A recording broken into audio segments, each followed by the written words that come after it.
Teori atom menjelajahi keajaiban yang membentuk dunia kita bersama. Apa itu teori atom?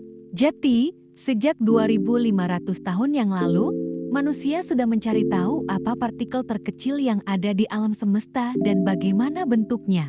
Dua orang filsuf pada zaman Yunani kuno, Demokritus dan Leucippus, adalah orang pertama yang mengemukakan ide mengenai partikel terkecil ini. Mereka menyebutkan bahwa atom adalah unit terkecil penyusun semua materi yang ada di sekitar kita. Karena atom adalah unit terkecil, atom tidak bisa dibagi atau diubah lagi. Demokritus juga menjelaskan bahwa untuk menjelaskan perbedaan sifat dari material yang berbeda, atom dibedakan ke dalam bentuk, massa, dan ukurannya. Berdasarkan model atom yang dibuatnya, Demokritus mampu menjelaskan bahwa semua benda terdiri dari bagian yang lebih kecil disebut atom. Gagasan ini mendapat banyak kritik dari filsuf-filsuf lain. Akibatnya, gagasan mengenai atom tidak pernah lagi berkembang selama berabad-abad lamanya. Teori atom Dalton 1802. Gagasan mengenai atom kembali muncul pada tahun 1802 di Eropa ketika ilmuwan asal Inggris bernama John Dalton merumuskan teori atom yang pertama. Teori ini kemudian dikenal sebagai teori atom Dalton. Dalton mengemukakan 4 pendapat. Pertama, atom merupakan bagian terkecil dari materi yang tidak dapat dibagi lagi. Kedua, Dalton mengemukakan model atom pertama yang berbentuk seperti bola pejal. Ketiga, atom-atom bergabung membentuk senyawa dengan perbandingan bulat dan sederhana. Keempat, reaksi kimia merupakan pemisahan atau penggabungan atau penyusunan kembali dari atom-atom, sehingga atom tidak dapat diciptakan atau dimusnahkan. Joseph Y.J. Thomson, seorang fisikawan yang juga berasal dari Inggris. Thomson melakukan percobaan menggunakan tabung katode, yaitu sebuah tabung yang sebagian besar udaranya telah disedot keluar. Berdasarkan percobaan tersebut, Thomson berkesimpulan bahwa dalam atom terdapat sesuatu yang bermuatan negatif. Hal ini didasarkan pada sifat muatan yang berbeda akan saling tarik-menarik. Thomson kemudian menamakan partikel yang bermuatan negatif ini sebagai elektron.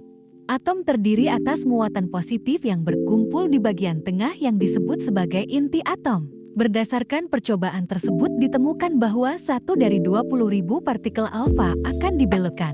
Bila perbandingan jam 1:20 menit 000 merupakan perbandingan diameter, maka didapatkan ukuran inti atom kira-kira 10.000 lebih kecil daripada ukuran atom keseluruhan. Kemudian elektron-elektron beredar mengelilingi inti atom dengan jarak yang berjauhan.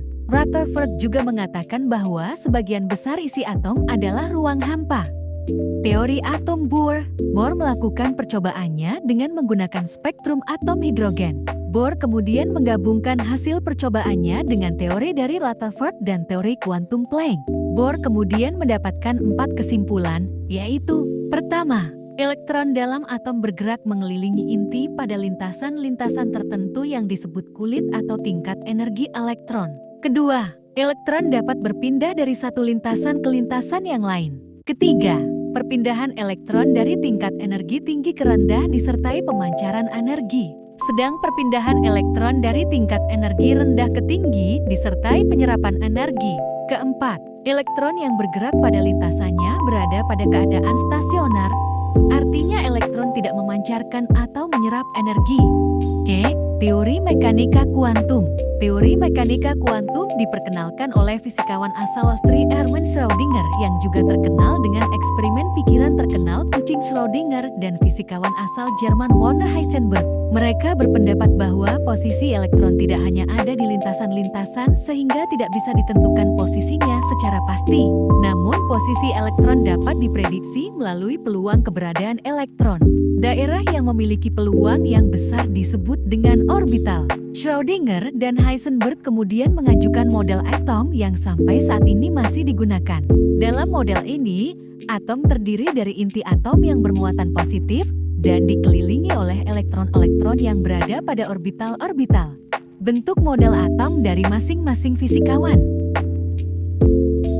Anggota kelompok pertama, Hayu Rosalina. Yang kedua, Rida Dwi Aprilia. Dan yang ketiga, Sylvia Yuliana Putri. Terima kasih dan sampai jumpa.